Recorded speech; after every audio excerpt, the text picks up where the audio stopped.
大人気フジテレビシリーズということで、フジテレビが今、窮地に陥っておりますが、最初ね、日本生命さんとかトヨタさんとか、そういった会社さんが、とりあえず CM を差し替えて AC の CM にっていうお話がありましたけれども、続々とナショナルクライアントがですね、広告を引き上げていてですね、目覚まし8という番組でアナウンサーの方々がですね、今会社で起こっている問題に心を痛めてるとかですね、謝罪をしたりとかいろんなことをやってたんですけれども、それに対して一定の評価は得られてると思うんですが、フジテレビの問題の最大の本質って何かっていうと、一応ですね、フジメディアホールディングスという認定放送持ち株会社、これそもそもがですね、買収防止策として作られた政策なんですけれども、3分の1以上単独株主が持てないという、そのためにですね、それと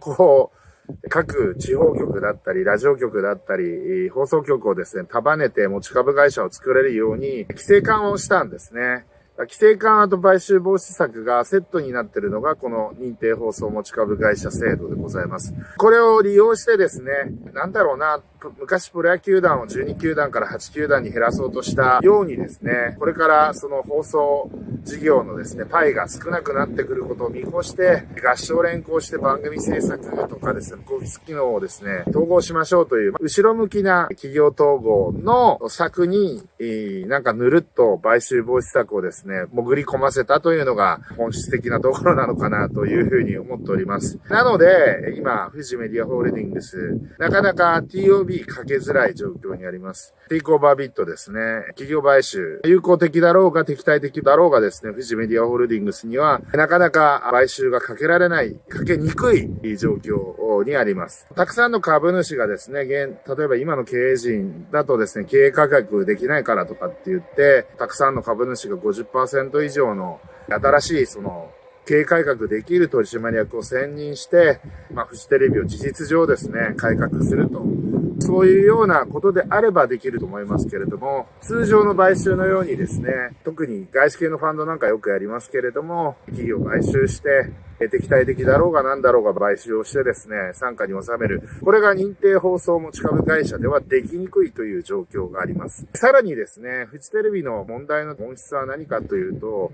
経営上のガバナンスでもですね、非常に問題があって、一つはですね、フジテレビジョンという会社自体もですね、フジメディアホールディングスの傘下にあるわけですけれども、番組制作だったり、プロデュースが上手い方が社長になったりとかしていて、今求められている企業のガバナンスだったりとか、経営だったりとか、経営改革だったりとか、そういったところに関して、あんま関心多分ないと思うし、知識もないと思うんですよ。テレビ番組を作ることに関しては、少なくとも20年、30年前ではですね、第一線の方々が今社長とかやられてるんで、そういったところに関しての見識はあられると思うんですけれども、会社として上場企業のグループ企業としてどうなのかっていう話で言うと、かなり社長の記者会見見てもそうなんですけれども、分かってないとしか言いようがない。一番悪い方向性。要は、23年の6月ですかに、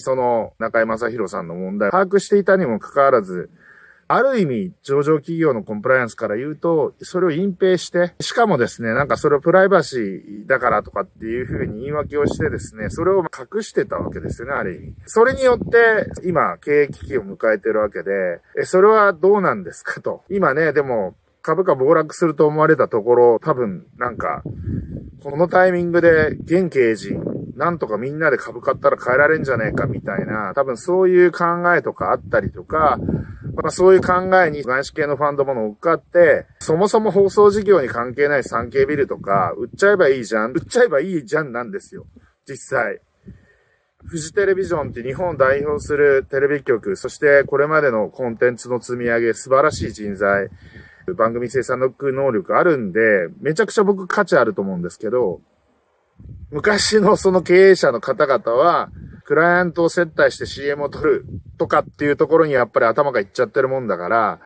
CM を撮ることしか知らないんですよね、簡単に言うと。だけど、どうなのネットフリックスはとか、素晴らしい番組を作りながら、しかもサブスクリプションで、ユーザーさんから直接お金をもらってるんで、スポンサーに忖度する必要ないから、別に過去にね、犯罪を犯した人が出ようが、ピエール滝さんが出ようがですね、何の問題もないと。別に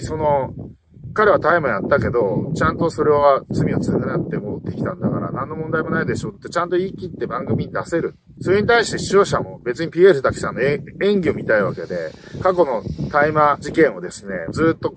糾弾したいわけではないので、でも、テレビって無料で見れて放送なんで、放送免許に守られてる部分もあるので、やっぱりそういうとこ考えちゃってクレームを入れるクレーマーがいるわけですよ。しかもスポンサーにクレームを入れるクレーマーがいるからそういう風な話になっちゃう。だから、昔僕がね、球団を買収しようとして、12球団、8球団にしようとした。それは巨人戦一本足打法。巨人戦1回やると1回1億円のスポンサー収入が入るとテレビ CM が入るから、それでやれてたんでしょうと。それがもう先細ってきたら球団数減らすしかないよねってみんな思ってたんだけど、20年経ってどうですか？入場料収入があってグッズが売り上げて、しかもスタジアム自社所有だから、全部ね、飲食の売り上げとかも全部計上できて、めちゃくちゃ儲かってるわけですよ。皆さん。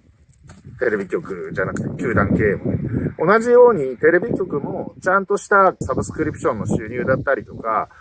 例えば今だったら、アベマ TV なんかがやってる、ウィンチケットとかですね、そういった公営ギャンブルのサブスクリプション放送、アベマ TV みたいなものをフジテレビとかが本気で作ったら全然勝てますよ。なので、そういったことにちゃんとリソースを振りまければ、フジテレビってテレビ事業、メディア事業で儲かる会社はめちゃくちゃ儲かる会社になるんですよね。だけど、ただ今、昔の CM 収入でしか売り上げを立てられなかった古い経営陣が、いやもう無理みたいな感じで不動産事業を始めてこっちで稼ごう。テレビ事業はトントンでええわってなってるのが今のテレビ局なんですよ。だからこういう風な、ちょっとトンチンカンなというか、そういった経営になってるわけですよ。だからテレビは僕は不動産事業は全部分離して、メディア事業に特化した新生フジテレビに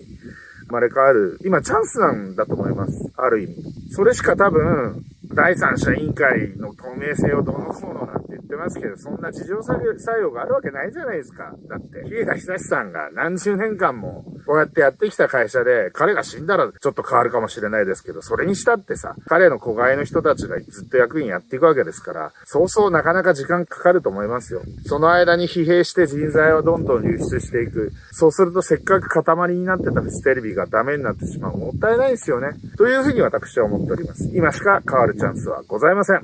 ということで、3月末までです。フジテレビの株主総会に行ってらっしゃい。